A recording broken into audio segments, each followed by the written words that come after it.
ಇನ್ನು ಧಾರವಾಡದಲ್ಲಿ ಉದ್ಯೋಗಕ್ಕಾಗಿ ಯುವ ಜನತೆ ಹೋರಾಟ ಮಾಡ್ತಾ ಇರೋ ವಿಚಾರ ಸಂಬಂಧ ರಾಮನಗರದಲ್ಲಿ ರಾಜ್ಯ ಸರ್ಕಾರದ ವಿರುದ್ಧ ನಿಖಿಲ್ ಕುಮಾರಸ್ವಾಮಿ ಅವರು ವಾಗ್ದಾಳಿಯನ್ನು ನಡೆಸಿದ್ದಾರೆ. ವರ್ಷದ ಹಿಂದೆ 2.85 ಲಕ್ಷ ಉದ್ಯೋಗವನ್ನ ಭರ್ತಿ ಮಾಡ್ತೀವಿ ಅಂತಂದಿದ್ರು ಇವರೇನೆ. ಒಂದು ವರ್ಷ ಆಯಿತು, ಹಂಗಾದರೂ ಕೂಡ ಯಾವುದೇ ಸರ್ಕಾರಿ ಹುದ್ದೆಗಳನ್ನು ಭರ್ತಿ ಮಾಡಿಲ್ಲ. ಧಾರವಾಡದಲ್ಲಿ ಯುವಕರು ಬೀದಿಗಿಳಿದು ಹೋರಾಟ ಮಾಡ್ತಾ ಇದ್ದಾರೆ.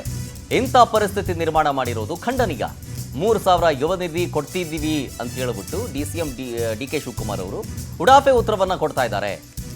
ಖಂಡನೀಯ ಇದು ಹಿಂಗೆಲ್ಲ ಆಗ್ತಾ ಇರೋದು. 2-3 ಸಾವಿರ ರೂಪಾಯಿ ನಂಬ್ಕೊಂಡು ಬದುಕ್ತಾ ಇರೋರು ಯಾರೂ ಇಲ್ಲ ಇಲ್ಲಿ. ಈ ಕಿಚ್ಚು ರಾಜ್ಯಾದ್ಯಂತ ಹೊತ್ತಿ ಉರಿಯೋದ್ರಲ್ಲಿ ಡೌಟೇ ಇಲ್ಲ. ಹೀಗಂತ ನಿಖಿಲ್ ಕುಮಾರಸ್ವಾಮಿ ಅವರು ವಾಗ್ದಾಳಿ ನಡೆಸಿದ್ದಾರೆ.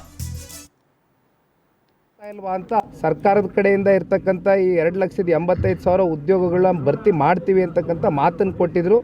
ಸ್ವತಃ ಮುಖ್ಯಮಂತ್ರಿಗಳೇ ಹೇಳಿರ್ತಕ್ಕಂಥ ಸ್ಟೇಟ್ಮೆಂಟ್ನ ಮತ್ತೆ ನಾನು ಕೂಡ ಓದ್ತಾ ಇದ್ದೆ. 1 ವರ್ಷ ಕಳೆದೋಗದೆ.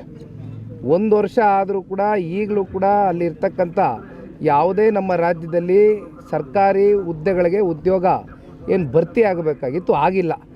ಆ ಹಿನ್ನೆಲೆಯಲ್ಲಿ ಇವತ್ತು ಧಾರವಾಡದಲ್ಲಿ ನಾನು ಬೆಳಗ್ಗೆಯಿಂದ ನೋಡ್ತಾ ಇದ್ದೇನೆ. ಇವತ್ತು ಯುವಕರು ಬೀದಿಗಿಳಿದವರೆ. ಬೀದಿಗಿಳಿತಕ್ಕಂಥ ಒಂದು ಪರಿಸ್ಥಿತಿ ವಾತಾವರಣವನ್ನು ಈ ರಾಜ್ಯದ ಮುಖ್ಯಮಂತ್ರಿಗಳಾಗಲಿ ರಾಜ್ಯ ಸರ್ಕಾರ ಆಗಲಿ ನಿರ್ಮಾಣ ಮಾಡಿರ್ತಕ್ಕಂಥದ್ದು ನಿಜಕ್ಕೂ ಕೂಡ ಅತ್ಯಂತ ಖಂಡನೀಯ. ಯಾಕೆಂದರೆ ಇವತ್ತು ಉಪಮುಖ್ಯಮಂತ್ರಿಗಳು ಮಾತನಾಡಿರ್ತಕ್ಕಂಥ ಹೇಳಿಕೆಯನ್ನು ನಾನು ನೋಡಿದೆ. ಅದೆಂಥದ್ದು ಯುವ ನಿಧಿಯಲ್ಲಿ 3,000 ರೂಪಾಯಿ ಕೊಡ್ತಾ ಇಲ್ವಾ ಅಂತ ಭಾಳ ಲಘುವಾಗಿ ಮಾತಾಡಿದ್ದಾರೆ.